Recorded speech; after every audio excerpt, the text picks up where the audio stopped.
Bom, pessoal, aqui eu vou mostrar o procedimento de como calcular o vácuo do motor a partir do sensor map. Então, o sensor map ele não consegue calcular diretamente o vácuo. Como ele calcula, então? Ele calcula medindo a diferença da pressão atmosférica e a pressão do motor em funcionamento. Então, a gente passar aqui. Então, aqui é um exemplo real, né, que eu fiz com a minha Ipanema. Eu vou tentar colocar um vídeo depois dessa explicação aqui para mostrar, mas o entendimento maior vai ser aqui na explicação. Então, o que acontece? Aqui já é um resumo. Quando a gente liga a ignição do carro, o MAP vai dar, no meu caso aqui, 4,9 volts. Esse valor aqui depende da pressão atmosférica, como a gente vai ver na tabelinha que está bem à esquerda ali. A voltagem do MAP com motor funcionamento deu 1,3. Então, nessa tabela bem da esquerda, a gente tem milímetros de Hg, milímetros de mercúrio, que é a pressão, o bar e a voltagem, né? Ou seja, os volts medidos no sensor MAP. Então, essa tabela aqui, que seria o bar e a voltagem, eu tirei do manual original da injeção do cadete Ipanema. Então, aqui para facilitar, eu acabei transformando o bar em milímetros por mercúrio. Mas a gente pode usar as mesmas, os valores que no final das contas vai dar o mesmo resultado. Mas aqui eu usei milímetros por mercúrio. Então, utilizando a coluna milímetros de mercúrio e voltagem, a gente consegue fazer um gráfico. Então, aqui no eixo X a gente tem os volts e no Y milímetros de mercúrio. A partir desses dados, a gente consegue fazer uma equação, que é esse y igual a 138,84 vezes x, vezes os volts, menos aquele 6,03 ali. Então, a partir daqui, a gente tendo a voltagem, a gente coloca nessa fórmula e a gente sabe quantos milímetros de mercúrio correspondem, né? Então, por exemplo, nessa tabela bem da direita, eu coloquei aqui funcionando, ou seja, o motor funcionando. Deu 1,3 volts. A gente pode ir diretamente no gráfico até, ou mais fácil, na equação da reta que a gente tem aqui, o que resulta em 174 milímetros de mercúrio. Com o motor parado, deu 4,9, que seria a pressão atmosférica, da onde eu estou, que aqui é Porto Alegre, daria então 674. Então, para a gente saber o vácuo do motor, é só fazer o 674 menos o 174, que daria 500. Ou a mesma conta, se a gente diminuir direto o 4,9 menos o 1,3, vai dar o 3,6. Colocando esse 3,6 lá na equação, vai dar o 494, que é praticamente a mesma coisa que os 500. Então, o vácuo do motor estaria dando 500. Outro exemplo, aqui eu coloquei a pressão do dia que eu fiz a medição. Essa pressão aqui a gente pode pegar de algum aplicativo de celular, né? Tem alguns aplicativos que se chamam, por exemplo, barômetro. Então ele busca uma base na internet, por exemplo, e te dá um valor aproximado da pressão naquele dia. No meu caso, ele deu 764, que é um pouquinho diferente do 674.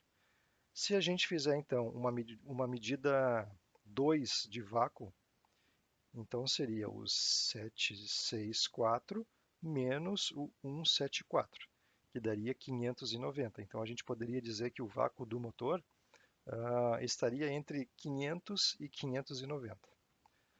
No manômetro que eu coloquei no carro, deu entre 520 e 560 na verdade, porque o ponteiro fica oscilando conforme o vai e vem dos pistões ali, ele fica oscilando, né?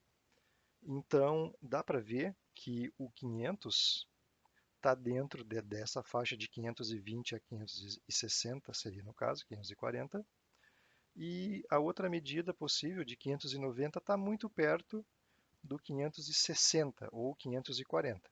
Então, os valores estão muito parecidos, porque quando tem algum problema, o valor mínimo ali é bastante grande de vácuo. O valor de referência, em alguns manuais, por exemplo, do que eu utilizei, ele diz que o vácuo normal do motor em marcha lenta é de 450 a 550 milímetros de mercúrio. Então, se a gente assumir que deu 500 ou 590, tá bem dentro dessa faixa, né? O 590 um pouquinho acima, mas está dentro. E a medida do manômetro que eu coloquei para corroborar com o valor medido pelo MAP também deu 520 a 560. Então também tá bem dentro. Deixa eu ver o próximo aqui.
Muito bem, como a gente pôde ver então ali, aquele ali é só o videozinho do dia que eu tirei aquelas medições, né? Que deu 4,9 e o 1,3 volts. E da onde eu tiro aquela medida padrão, digamos assim, para os motores, né? Então, por exemplo, tem o manual desse vacuômetro aqui, que não é o meu caso, mas acaba sendo igual para todos, né? Que, por exemplo, ali naquele item A, motor normal em marcha lenta, ele diz que deveria estar entre 450 a 550 milímetros por mercúrio, com motor em marcha lenta. E nesse manual até ele dá outras coisas que a gente pode ver de imperfeições no motor, analisando o manômetro de, de vácuo, né, digamos assim. Então, conforme o, a, digamos, essa diferença de vácuo máximo e mínima, conforme o deslocamento, melhor dizendo, do ponteiro, tem várias possibilidades de defeitos, como junta queimada, ponto do comando ali, fala incorreto, ignição. Então tem vários outros defeitos que podem ser identificados pelo vacuômetro, né? Mas no caso aqui não foi a intenção do vídeo. A intenção de mostrar o vacuômetro foi só para ter uma outra medida para comparar com a medida do sensor MAP. E deu para ver que bateu bastante perto. Então, se tu não tens um vacuômetro para medir a pressão, né, para medir o vácuo, pode ser feito através do MAP, desde que o MAP, claro, esteja bom e que a mangueirinha do MAP que vai ali no pé do TBI esteja em ordem. Então não pode ter ar falso, senão certamente vai dar diferença na voltagem e, por consequência, então, na medida do vácuo do motor. Então, tá, pessoal. É isso aí.